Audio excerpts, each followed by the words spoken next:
Pengertian narrative text. Narrative text is the type of text that tells a chronological story in the past tense.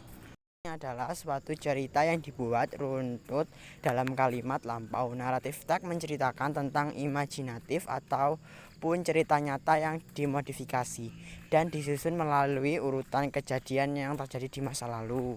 Struktur of narrative text yaitu yang pertama ada orientation, pengenalan tokoh, tempat, dan waktu kejadian sebuah cerita. Complication itu permasalahan mulai muncul dan masuk ke inti permasalahan.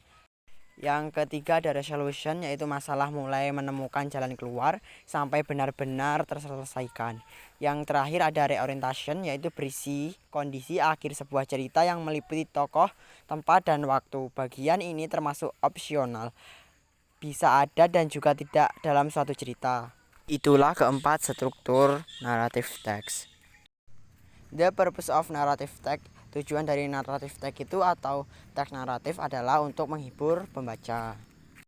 Jenis-jenis naratif text itu ada fairy tales, cerita tentang dunia peri. Yang kedua ada mysterious atau cerita tentang pemecahan masalah dari sebuah misteri. Terus ada slash fiction, cerita yang berkaitan tentang ilmu pengetahuan dan teknologi yang melebihi kenyataan. Yang empat ada romantis, yaitu cerita romantis antara sepasang insan manusia. Terus ada horror stories, cerita tentang hantu atau sebab hal yang menakutkan.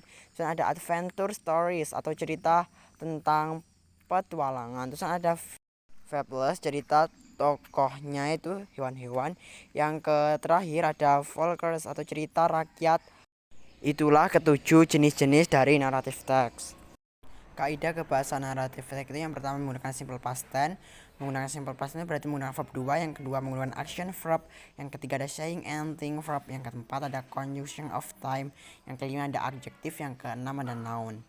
Sekian materi yang dapat saya sampaikan tentang naratif text. Apabila ada kekurangan saya meminta maaf dan saya akhiri. Wassalamualaikum warahmatullahi wabarakatuh.